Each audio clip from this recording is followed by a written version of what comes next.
Welcome to the Recovery Lab podcast. We're glad you were able to join us. Recovery Lab hopes to destigmatize addiction and normalize recovery. Our platform provides an avenue to share the many stories of those that have recovered from addiction, providing for the listener the most basic antidote to addiction. Hope. Here it comes.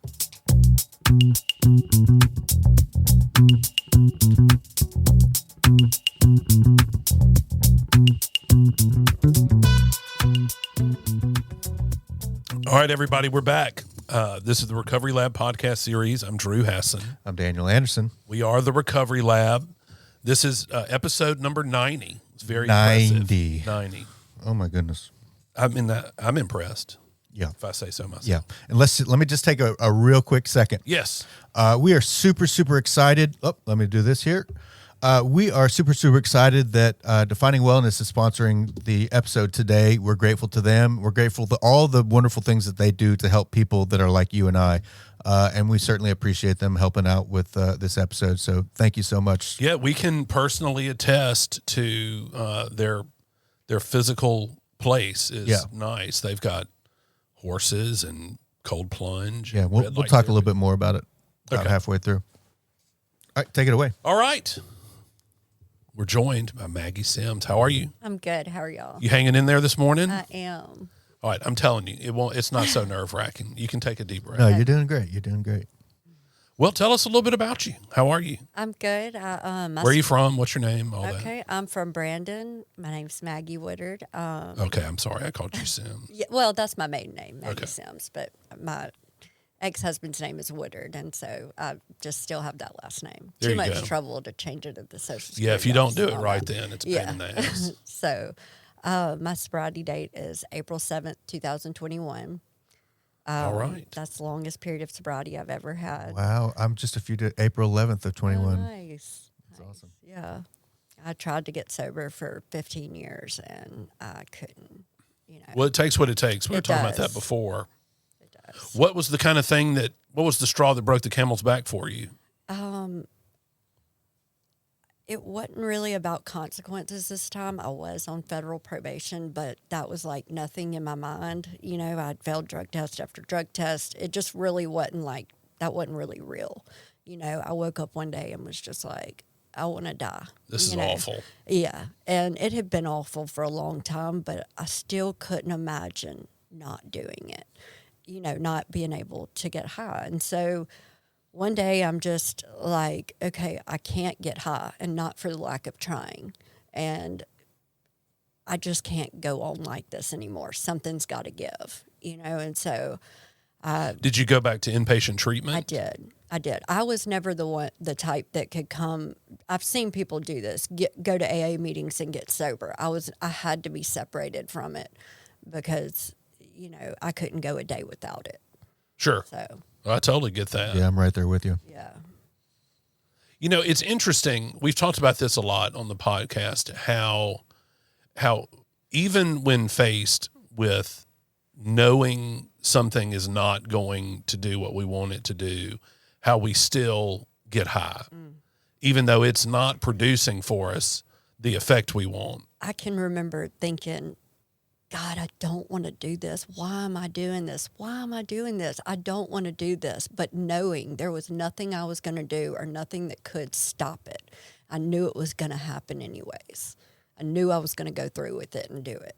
But I didn't And want to. we double down on it. Yeah. I have often thought since I got sober this time, tried to apply the same analysis to other things. Like, what are some other things that I do in my life that I know aren't exactly working, but I seem to can't stop doing them anyway, like having a temper tantrum with my kids or something. See, I went through that in early recovery with different types of behaviors. It would be like this guy, and we were hanging out, and I'd be like, I'm not going over there tonight, right? And it'd be 10 o'clock. I'm in my pajamas. He would call me, and I'd be like, I mean, seriously. And I liked him, and I wanted. It was just kind of we were hanging out at first, but I thought I'm not coming over if he doesn't call me by this time. And he would call me after I'm in bed in my pajamas, and I would still pick up my stuff, pack up, go over there, even though I'm like, I don't want to do this. Why am I doing this? And I had to look at that like, addiction. I mean, Absolutely. it was like all these behaviors that I had to change. It was more than just stopping using drugs. Yeah, that was the beginning for me. I mean, that was the drugs and alcohol, getting those out, removing those from my life, or being separated from them, because I had my fair share of treatment failures. But I mean, when I was, especially in early sobriety, I mean, I was left with just an awful psyche, and I didn't have the solution anymore. The solution for me for a very, very long time was drugs and alcohol. Like, that worked. And now I'm just left with like this guy that's really messed up in the head, and that causes problems. It's a journey. So, I mean, I'm right there with you. Yeah. It kind of sucks. And, like I said, drugs and alcohol were my freaking solution. That's what made me feel good. That's what made me feel okay. And then it stopped working, and that's like not having that solution, but still having the problem. That's Right. It's really hard. Good way to say it. Well, I know you do a lot of work in the recovery community. You want to talk about that some? Yeah. So when I got out of treatment, I went to Oxford House, and I stayed in Oxford House for about 18 months. And I started out just holding a position in the house, and then I got a position on chapter, was on the chapter, and that's all, of course, like voluntary. You don't get paid for any of that. And Real quick, for someone that doesn't know anything about Oxford houses or anything, can you briefly explain exactly what that is? Yeah, so it's a self-run, it's peer-ran, it's self-supporting, sober living. The members of the house manage the house. They pay the bills, they keep up with the rent. There's not a house mom or anything like that, or a house manager. The members run the house. And nobody is more important than anybody. Nobody's over anybody. It's based on democracy. And so there's a house president, a house secretary, a house treasurer, a comptroller, and once a week they have a house meeting where they pay the bills, keep up with who's paid rent that week, Who's going to clean the kitchen? Right. Chore coordinator, yeah. So you didn't sweep. no. That's probably the biggest complaints I hear today, are the people who don't do their chores. But it started there, and then the chapter is so there's 6 houses here in Jackson, and those 6 houses make up a chapter. And so I had a position on chapter, and above the chapter, there are 3 chapters in Mississippi, and that makes up the Mississippi State Association for Oxford House. So I held a position on chapter. Eventually, I was chapter chair, and then I went on to be state association chair. And after my time was up for state association chair, I just stuck around and stayed involved, and they offered me this part-time position with Oxford House. And Oxford House doesn't have, currently in Mississippi, we don't have a contract with the Department of Mental Health. So it's not like an outreach worker in other states where their job is to continue to open houses. So my job really... I didn't know that. Yeah. I didn't know So that. like a full-time outreach worker in other states, they may have 5 outreach workers. Like in the state of Louisiana, there's several houses. Yeah, I was going to say, by contrast, Baton Rouge has more houses than the whole state of Mississippi does. Yeah. And so their outreach workers continue to open houses, and they manage They get big funding areas. through the state? Yes. That's and so how they're that's doing how it. their outreach workers are paid. And so I'm really, it's not enough to make a living on. It's just basically I get a stipend each month. Do you have to go to the coast? Is there still a house in Tupelo? There is one. I really don't interact with that house much. An outreach worker from Alabama who's closer occasionally checks on that house. They are not a part of our state association or a part of a chapter. There's just one house left in Renegade Tupelo. house. Yeah. So I go to Hattiesburg and the coast and help out there. Are you the hammer? Like No. whenever, so there's a lady named Lori. Is she still there? Oh my God. So she's whenever amazing. Lori comes, She's it's actually- to kick somebody out. Somebody's works- getting the hammer. She's like a big up top in Oxford House. Okay. Yeah, like something to do with and I should know this. Something to do with the with Oxford House Inc. Like Yeah, she's big. She's real nice though. Yeah. But if she shows up at your house, that means something's gone wrong. Oh, and yeah. she's coming to administer consequences. Somebody's taking a drug test. Yeah. Well, that's good. Look, part of my story too, part of my success story involves Oxford House, and I'm an absolute proponent of sober living. I think they're great. I mean, they give you just enough responsibility to become a fully integrated member of society while having some oversight. So I guess in your own personal experience, because you also work at another sober living house that has more oversight, what contrast the two for us?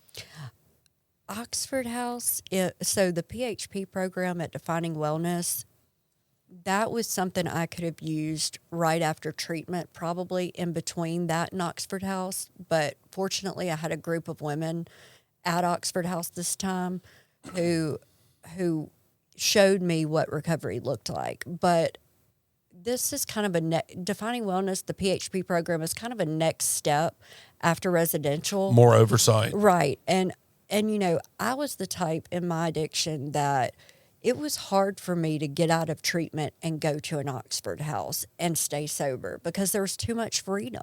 You know, sure, the members are supposed to hold each other accountable, but it was too much freedom. And I couldn't handle that after 30 days of treatment. And I would relapse. I mean, you know, I never could just go to an Oxford House and get sober because you don't have to go through treatment first to get to go into Oxford House. And I just couldn't get sober like that.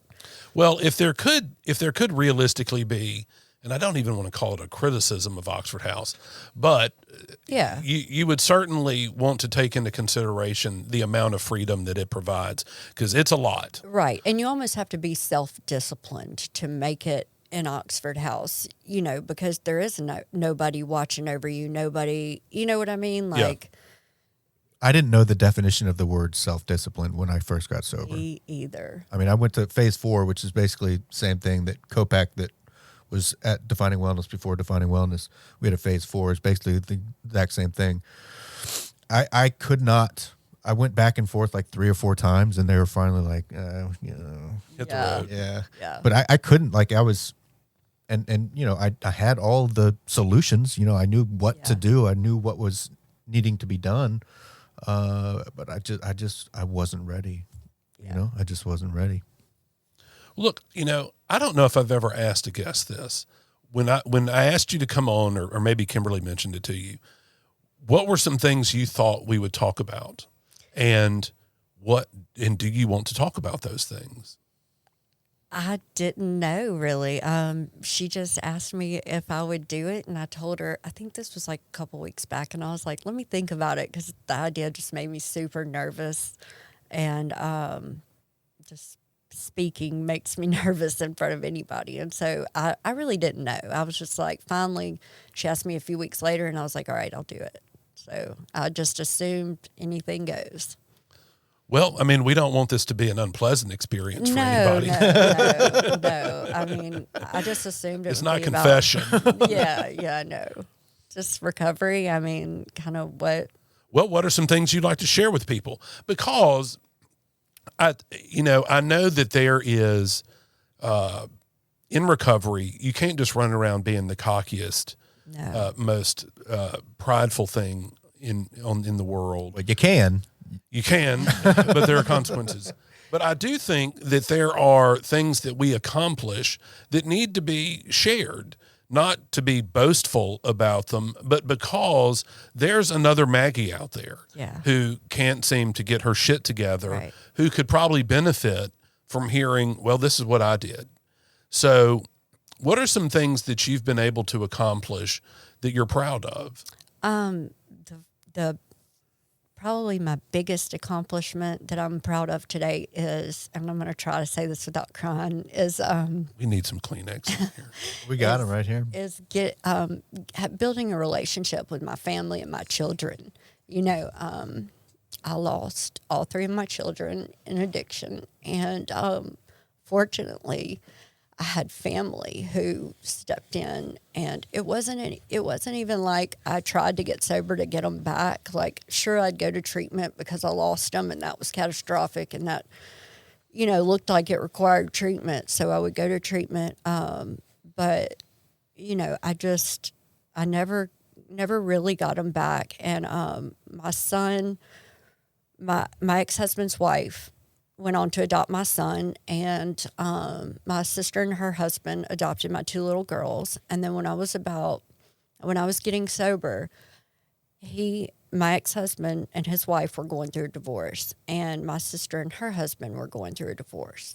Well, that opened a door for me to kind of come in and build a relationship with my sister. We had never really had one. And so she's just like the most amazing person. And I hate that I missed out on a lifetime of getting to know my sister. I mean, she is just such an incredible human being. And for her to take in my 2 girls and love them, I mean, those are her babies. They really are. They know that I had them, but my sister's who they call mom. And she is just an amazing mom. She has shown me what it is to be a mom, and those are like our girls. I mean, I just got to build a relationship with her and with my kids, and that's the thing I'm the most proud of. What a beautiful story. Yes. Really. The only thing I would say is try not to focus on, what you lost, but how glorious it is that there's been, it's so easy for us to sit down and think, gosh, I wish I had recognized how awesome my sister is earlier. Yeah. And instead trying to focus on, well, how can I use that story? How can I use this restoration for everybody else's benefit? My only corollary is like, well, I got disbarred, and, I wish I hadn't gotten disbarred. But if I hadn't, then I wouldn't have gotten reinstated. And I wouldn't be able to tell people, hey, look, you can put your life back together. Right. And share that, because there are plenty of people still messing up. And you wouldn't have started the recovery lab. And I might not have the let's be recovery lab. honest. Yeah. And I know some people think like I can't get sober unless I have my kids. That was the furthest thing on my mind this time, coming in trying to get sober. Was that different from other times in the past that you had tried to get sober? Other times I thought I would, and they had been adopted from my ex-husband's wife and my sister for several years prior to getting sober. But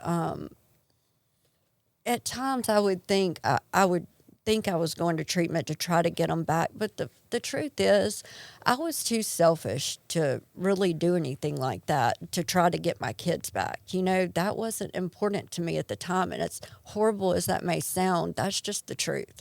That's what it was for me. I could not do anything but drugs. I mean, that it took a hold of my life like that, and if I'm going to be honest, in my heart of hearts today, I know that even today, I probably couldn't, I won't even say probably, I could not handle raising 3 kids by myself. I couldn't do that. I know that about me. And so I think the way everything happened was exactly the way it was supposed to be. I just don't believe that you can't get sober without God. I think my recovery looks like it may not have been put back together the way I thought it would have, but I'm okay with the way things are today. I've accepted that, and that's just the way it is. My kids call someone else mom, and that's okay. I get to be in their life, and I got to build a relationship with them. And that's what's important to me today. Well, and also, sorry, Go ahead. Also, you can now use your experiences with something that was unbelievably difficult, and to have, I can only imagine, to have your kids call some other woman mom, like it just has to, like it would be a dagger in my heart. But you're now sober, and you're of sane mind, and now you can use that experience to make that experience profitable by using it to help someone else. So, and without those experiences, you wouldn't be that uniquely qualified to be able to help other people. So I'm a big, I'm a big, let's look for the silver lining in everything, because there has to be for all bad, there has to be something, a lesson that can be learned from that experience. And I find personally in my own life, when something adverse or something difficult happens, when I can focus on not the victim mentality, which I'm so used to, like, Right. oh, woe is me, I can't believe this happened to me. Today, as a result of working on myself a lot and going to a lot of therapy and self-work and internal family systems, I'm now able to have an internal conversation with myself and kind of talk with all of the guys that are activated, and also just be super, super grateful and be quick to identify the positives in this negative. And that's something that I was never able to do in active addiction. But today, that is my go-to. Okay, something shitty happened. Okay, what can I learn from this? Right. Because this is obviously not happening unless God wants me to learn something, whether it be learn how to be more patient, learn how to be more tolerant, more loving, more caring, whatever it is, it's happening because I need to learn something. That is my mindset, not because it's happening because, oh, this world is out to get me. Oh, I feel so bad. Like, shut the fuck up. Get to work. Start working on yourself again. So I say all that to say, like, yes, it's tragic and awful what happened with your kids, but you're not alone in that. You know, Right. you know, I know you have friends Yeah. that have dealt with the exact same Right. thing, and today you can use those experiences to help someone else, which is an absolutely beautiful thing. And as each day goes on, you're able to build a better relationship with your sister and, you know, grow that and nourish that. It's a beautiful thing. So yes, it all sucks, but you can now use that to help someone else. And that's a beautiful effing thing. For sure. I'm sorry. I didn't mean to interrupt you, Drew. Go ahead. No, I was going to say, I mean, well, can kids have too many people that love them? Right. No. And look, what a wonderful barometer for how some of your, worldviews have changed to think, hey, look, I realistically couldn't have. To give a damn enough about your kids to admit that is That's huge. it really. I mean, if that doesn't show some of the psychic change that recovery can provide for somebody, I don't know what does. Yeah. Yeah. My sister also, so this is another thing that's kind of like threw a wrench in everything. Recently, my sister's gotten remarried, which to a great guy. We love him. He's amazing to my girls and to my sister, but they've moved 3.5 hours away from here. So I went from like at about a year sober, a year and a half, I was staying with my sister 5 nights a week, helping her get the kids ready for school, getting them in bed. So I went from that to them moving 3 months ago. And so they live 3.5 hours away now. Where do they live? In Corinth. Oh, wow. Yeah. Memphis. So that is not, it's been hard, but again, like, I'm grateful I know that, God didn't bring me out of that and bring me here to just be like, I'm taking this all away now, and it's still, I don't get to see him as much as I did when she lived here, but I got to build that relationship and I have that foundation with them, and I still talk to them regularly and I still go up there and see them. It's just not in their everyday life like it was. When I was at the City of Refuge, this faith-based treatment center in Loosedale, I thought, how am I ever I could not even conceive of how I would get back to Jackson, ever see my kids again. I mean, I had just depleted every asset in my life. Nobody answered the phone. Everybody was sick of my shit. And I can, over the years that I can reflect back on now, I see that the truly important thing is that I work on myself and I stay faithful to my recovery.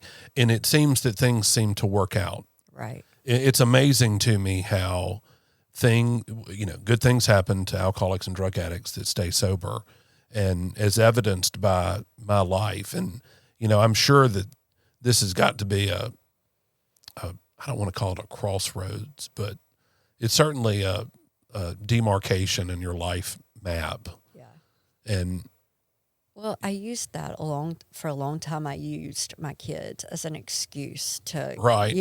get high and I mean, I just kind of have to look at it like people who are not drug addicts and alcoholics, life happens to them. You know, I had no coping skills. I had no other solution but to get high over it. And I know, like, my history has shown me, like, I think what changed this time too, and me having this period of sobriety, is that I finally believed that it wasn't the fifth, the sixth, whatever that got me high or drunk. It was the first one. And if I never put that first one in my body, like, I don't go there, you know? Well, this is a wonderful segue into probably the main reason Recovery Lab got started, was because I wanted to talk to people and find out, what do they do when they have undesirable things happen in recovery? So I'm sure that if you were the organizer and director of the entire universe, you probably would not have selected my daughter's move 3.5 hours away. So tell people, what does Maggie do literally to deal with something, an unpleasant experience, something that forces you to adhere to whatever principles you believe in? So I'm curious to hear this. Very interesting, Drew. So my first thought when I found out they were moving was, let me take this job in New Jersey, because that means, you know, that's going to be something new and exciting. And my go-to has always been to run. Out of here. When there's a problem, I'm gone. Like, that'll solve everything, you know? And so I had really inquired about it and been talking to the director in New Jersey about a full-time position with Oxford House. And the closer it got to coming up on, the more I was like, this is insane. You know, I talked to my sponsor about it and was just like, this is crazy. Like, I'm obviously trying to avoid dealing with this, you know. And it was just something like I had to take day by day, you know, and it's been hard. But I mean, at the same time, like, I've had more time to do stuff with Oxford House. I've had more time to, you know, help other people. I can't say that I just did like one thing or the other. I just took it day by day at first, and I did what I had to do next, you know, what was right in front of me. But it has been different. But it's given me more time to put into Oxford House, because I was spending a lot of time with my kids, and maybe not as much as I had been, which my job is not a full-time position at Oxford House. But, you know, I don't know, my kids, them moving just really, it gave me time to focus on me, because I had kind of let my program and my sobriety fall by the wayside, because you get busy with life. You know, you've been sober a couple of years. It's like, this is how it is now. You know, I'm not thinking about drinking or using every day. You know, that's not my go-to anymore. And so I kind of let my programs I won't say slip away, because I still talk to my sponsor. I still am surrounded by people in recovery, but it's almost like my job became my recovery. And one thing my sponsor reminds me of is, you do not get paid for your recovery. You know, like, your job is not your recovery. And so it kind of gave me a chance to get back into the program and look at, like, okay, I'm not sponsoring other women because I've been so busy with my kids, you know, so I've taken on a sponsee now. So it's kind of like, you know, I just got back into my program. That's interesting. You know, sometimes when, as a natural byproduct of working the program, we do get a lot of real life things given back to us. We get jobs, and that takes up some of our time, and then we get families, and that takes up some of our time. So some of that is a positive manifestation of having genuinely worked a program of recovery. And I guess realigning some of those priorities helped you deal with whatever feelings you had about their moving. When did they move? They moved in June. June of this year. So y'all are just kind of figuring out a new normal Yeah. for how to work it out. Well, you know, ain't God good with FaceTime? Absolutely. Yeah, for I mean, you sure. FaceTime somebody all the time, Yeah. unless one of your daughters is wanting to look at something on YouTube, and nobody hits the button faster than Thomas Hassan does Sometimes when he they'll- wants to watch his shows. Sometimes they'll do that, and I can see them like staring into the screen. I'm like, "What are you watching?" Because it's not me, when we're FaceTiming. Look, if only I could concentrate. I'd be the greatest lawyer ever if I could concentrate like Thomas does on Paw Patrol. I'm dead serious. It's like he's watching the most engrossing miniseries that's ever been. I'm for real. I admire his ability to turn off extraneous Distractions. Yeah, he doesn't give a shit. Gonna find out what I don't even know what their characters' names are, but you know what I'm talking about. Yeah. Well, what are some other things that have helped you, in dealing with that? Like, what did you call your sponsor more? Did you make sure? Okay,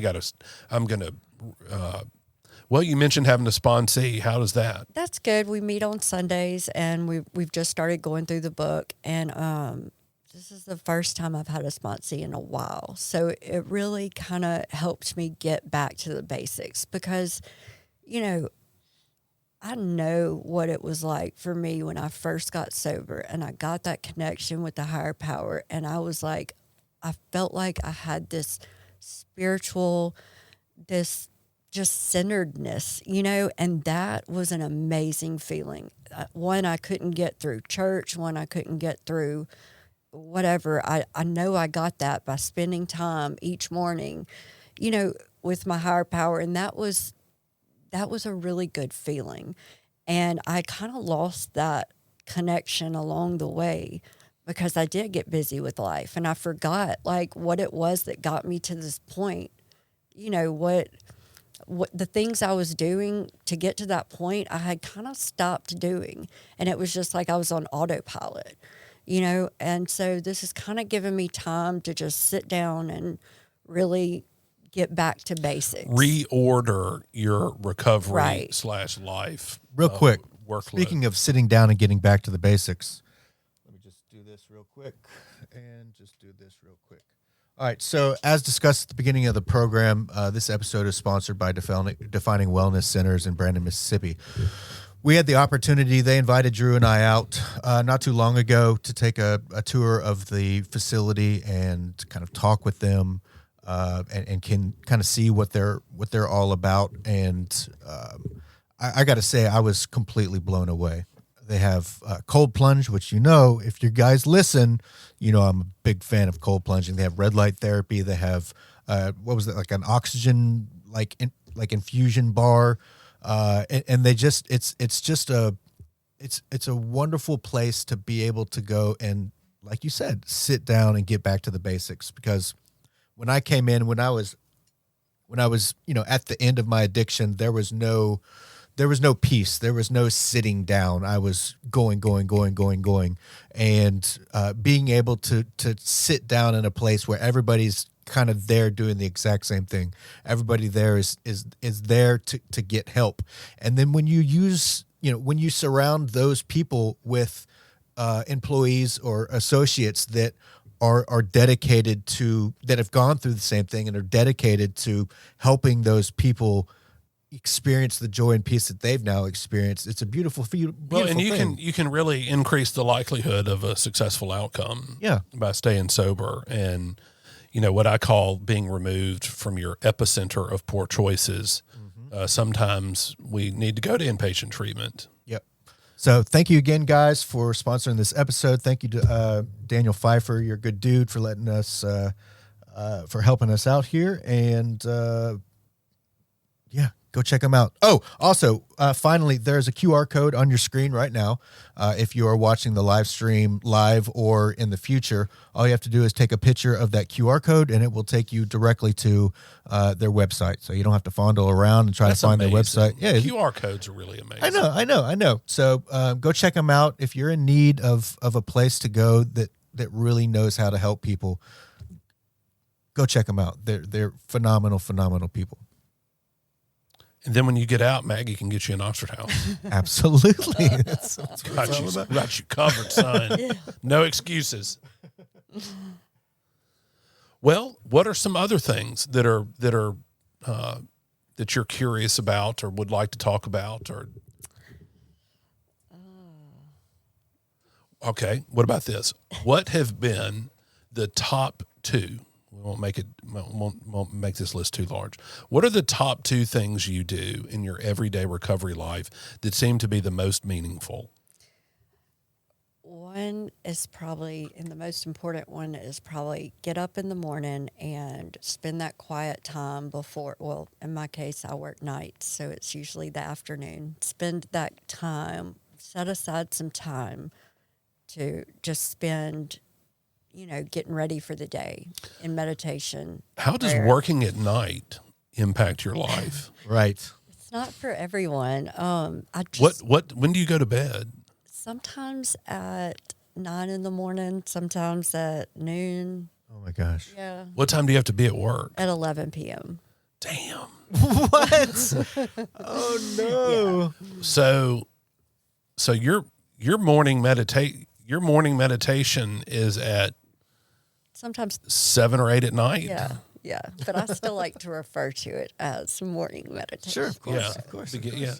It's really, I like working at night though. It's like I get this scheduled alone time. And if anybody who knows me before, that is like before I got sober, that is unheard of. I was the most I bet people codependent. saw you posting on Facebook and took Maggie's on that shit again. I wasn't one that She's posted active on- at 3:30 in the morning. I'm not a poster, not unless I'm doing something like for Oxford House or with my family. I'm not just a poster on The next thing that's coming is Yeah. some of those stupid ass gaming things. So did it cause you any like mental strife changing from a daytime life to a nighttime?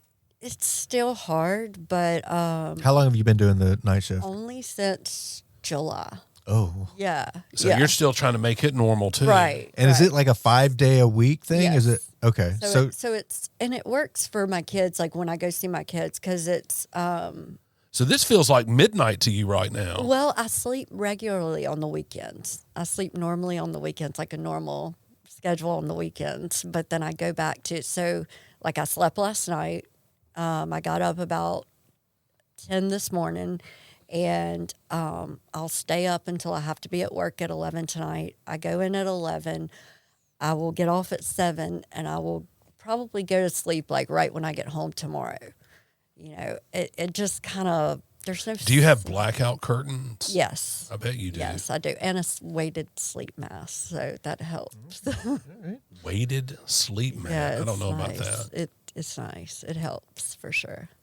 I've got the white noise machine, but that sounds like that's really amping it up some. yeah, I'm the full earplug guy. Oh, really? Full I'm the earplug. TV in the background kind of person. Are you? Oh How my do God, you, I can't do you that. sleep on your side with an earbud in? No, it's a blue foam freaking earplug from CVS. CVS has the best. earplugs. Yeah. Earplugs. Yeah. CVS has the best. Everywhere else, they're thinner and they don't expand as much. The blue from CVS, I'm telling you, it is slightly larger, and you get it real Twist it tight. up, Yeah, you yeah. twist it up and then you put it in there, and it seals everything. It's like 34 decibels of sound dampening, and I gotta say, it's pretty incredible. I'm a white noise guy. I can't do that. I'm just like, I can't. The crazy silence, I think, would drive me mad. Yeah. I have to put on a show that I've seen 100 times Okay. so that I won't be tempted to like take off the sleep mask and look at what's 'Cause you going know what on. I happens. know Yeah. what's happening. Yeah. What's your go-to Yeah. go What to is it? sleep show? Is it going to be murder? Is it murder? Oh God, no! That's my boyfriend. Andrew is like Murder She Wrote and like Anything ID, and I'm like, I can't do it. mine is a little bit. I'm embarrassed to say. Come on. Teletubbies? It's Desperate Housewives. I knew it. I was gonna say that. And Devious Maids. Oh, no. I don't even know what devious means. I don't either. It's like a same line, same along the lines. Dangerous Housewives of where? Desperate Housewives. No, it's not the like Real Housewives of. It's the one with like Terry Hatcher and the show from Nicolette 2004? Sharon. Yes. Oh, my God. Yes. Eva Longoria. Yes. Oh, wow. That's it. Wow. Yeah. Yeah. Where do you have to? Do you Hulu. own the box set or what? Hulu. Hulu. They had it on Netflix, and the day it went off, I was crushed. But it came out on Hulu, so. So now you got to subscribe to that. Yeah. Yeah. I mean, there's worse things in this world. Yeah. Right. So how do y'all pick what you're going to listen to that night? Oh, Andrew just lets me. Okay. I'm bossy. He gave in. Yeah. He only knows he can do that. He gets to do his like Murder She Wrote and his Judge Judy when I go to work. Judge Judy? Yeah, that's his. I know. I give him hell about that. The Judge Judy is deserving of being made fun of, but Murder She Wrote is good. Oh You know, my Judge Judy, God. they purchased those cases from the city or whatever. They purchase the it's, cases and then they can. I don't know if Judge Judy is, but most of them are binding arbitration. Yeah. So, like the outcome, you're stuck with it. Like, Yeah, you forego your right to sue, Yeah. whatever, and wild. you agree to binding arbitration. It's pretty silly. Oh, I can't watch it. All right. So, what do you do for fun? Like, they always say that, and especially in early sobriety, at least I had heard it enough to be able to kind of identify that. No, this is. I'm just bored. This will pass. But what do you do to fill the time when you? What do you do for fun? What do you do to enrich your life in sobriety? Are you a movie person? Are you kind of stay at home and binge a TV show and hang out, or are you go out and go bowling? What does fun look like for you in sobriety? So sometimes we'll have unity events in Oxford House, and I'll go to that. But like, I used to be like this, when I was younger, before really I got into addiction. When I was in high school and everything, I was like this social person, and I just loved being around people, and and since I've gotten sober, like I have worked a lot on codependency, and it's almost to the point of like. I enjoy being alone. I like being at home, watching TV, binging a good show. I get overwhelmed when I'm with like a bunch of people. Like, I don't know, it's fine for a little bit, but I enjoy being by myself and watching TV or just hanging out at the house, But I stay so busy. Like, if I'm not at work, I'm sleeping during the day.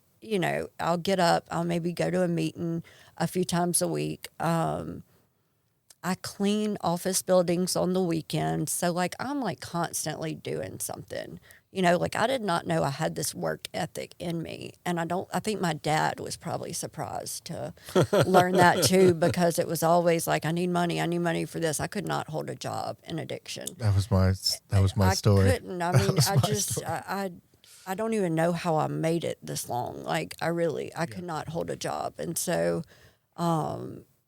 now I just like do things for extra money. I'm just constantly staying busy, but I love it when I get off on Friday morning. I know I don't have to go back to work till Sunday night, and I can just chill at my house. Andrew, my boyfriend, comes over and we just hang out, or I have a friend over and we're just hanging out at my house. That is Well, it's fun nice to me. that simple things become Yes. more meaningful. I couldn't Right. appreciate that before. Absolutely not. But in early sobriety, like I do know, I have a friend right now who's in very early sobriety, and like I know the importance of filling your time in early sobriety. So I really like want to have her around as much. I love her and I enjoy her company so much, but I also know it's important to fill your time. Because it was like I would get bored, and I can remember one day all the girls were gone from Oxford House, and I just started scrubbing the cabinet doors because I was like, I don't know what to do with my hands. Like, I don't know what to do with myself, And boredom was a lot of my, you know, my thing in early sobriety. Like, what do I do when I get bored? I don't know. Right. Well, I made myself in early sobriety. Like, after the meeting, I would stand out there with everybody and smoke. This is when I smoked cigarettes, but I would stand out there and I'd introduce myself, and as awkward as it felt, you know, I'd be like, can I get your number? You know, and I'd exchange numbers, and I'd try to shoot that person a text throughout the week, you know, just to, because these are things my sponsor told me to do, you know, and it was awkward and uncomfortable, but I did it. And I went to these recovery events, you know, in October, I'm going to the World Convention for Oxford House in Orlando, and I've been to the last one was in DC. The one before that was in Seattle. And there's like 3,000 people at this thing. It is amazing. Like, it's so much fun. I mean, I look forward to that all year. But even like retreats, sober retreats, I go on, I do that for fun. Like, they're a lot of fun, you know, and these are things like I wouldn't have, that would have just been stupid to me before. I would have been like, I'm not doing that, Yeah, you exactly. know. But they're cool. They're really cool. And I mean, it's just like, I don't know. I think I'm so busy though all the time. And that's why I like to kind of just binge watch TV and be by myself, because I don't really get that time a lot. Yeah, it's just an opportunity to zone out. What a wonderful Right. gift, you know, the gift of being able to be alone Yeah. and not feel like you need to go do something just to change the way you feel because you don't like stillness. Yeah. I'm a big fan of stillness. Too. Big fan of stillness. All right, Drew, we're getting close to the end of the show. Do you want to ask the famous 2 questions for the Yes, recovery lab? I do. What do you do poorly in recovery? That's easy. Time management. Okay. And Makes sense. being on time for stuff. So my sponsor has taught me that keeping your commitment is very important. You want people to be able to trust you, and if you don't do what you say you're going to do, people can't trust you. And so I always want to do what I say I'm going to do, you know. But I might be 5 minutes late for it, but I'm going to. But do you're gonna it. be there. Yeah. Okay. I mean, trust is built on small, tiny things. It's not big things that creates trust. It's the you know, the building of small thing after small thing, being consistent. Action showing is up. the only thing that matters for us because people are tired of what comes out of our mouth. Yep. And my best friend says this. She's like, I want the world to judge me on my intentions, but the world judges me on my actions. Yeah. Oh yeah. You know, I like and that. Oh, I had the best of intentions when I was smoking that meth and me too. sticking it up my nose. Yeah. Okay. We end on a positive note. Yeah. What do you do well in your recovery? What do I do well? I know I heard you talk about, like, you know, you can't go around just being cocky like all the time. I'm not like above thinking that I could relapse at any time. You know, I try to keep that at the forefront of my mind where I was the day I made that phone call to the last treatment center I went in. And I feel like what I do well is I do keep that memory fresh, and I do remember that, like, I could easily go back out, you know, and that's a scary thought. I mean, when I miss like a week or 2 of meetings and I hadn't been to a meeting in 2 weeks, like, that's when I start getting, okay, I got to get back. You know, I start getting scared because, and I think it's a healthy fear, but if I would just be consistent with it, you know, I wouldn't have to get into that place of I'm scared, you know. But I think I have self-awareness. I do think that, and I do think I don't think I'm cocky. I know, like, I'm only here doing what I'm doing today because of God and because of the people who helped me get here. And I never want to think that I'm above, you know, a relapse, because I'm not. And I know that could happen at any time if I stop doing what I know to do, what got me sober. I think that's great. I'm right there with you. I'm one bad decision away from Yeah. destroying my life. Yeah. It's super easy. I mean, but that's why, I mean, for me, that's a perfect way to end, because when I start thinking that I've done something, when I start thinking like, oh, I've got this, I don't really need to do what I did when I first got sober. Like, I am maybe a week away Flirting from with disaster. Yeah, I'm a week away from my life being miserable. So that is absolutely the first thing that's on my mind as well. Like, oh, do you really want to go back to that? Because you're going to run into that one wrong person at the gas station. Yeah. And it's going to be on. No, you push through. This too shall pass. This too shall pass. Just say that over and over and over again, and you get on the other side of it, and you're like, oh, God, I'm glad I didn't put that meth in my nose, you know? Mm-hmm. So thank you for that. And also, just thank you for coming on today. This has been awesome. You did phenomenal. I don't know what you were nervous about. Like, you knocked it out of the park. Like, you're a natural. Absolutely. I mean, really, you should be proud of yourself for coming here and being transparent and, bearing your soul about unpleasantries. And you did great. I'm honored that you guys would have me. Thank you. Absolutely. Thank you so much. And guys, we will see you next week with Matthew Thompson. Is that right? Yeah, I think so. Okay. All right, guys. Well, this has been the Recovery Lab, episode number 90. And also stay tuned. In 10 weeks, we're going to have the big 100th episode extravaganza. And we have a special guest that is going to be coming that many of you will know. So stay tuned, and we'll see you next week with Matthew Thompson. Thank you so much for joining us, and we'll see you next week. Katie. Thank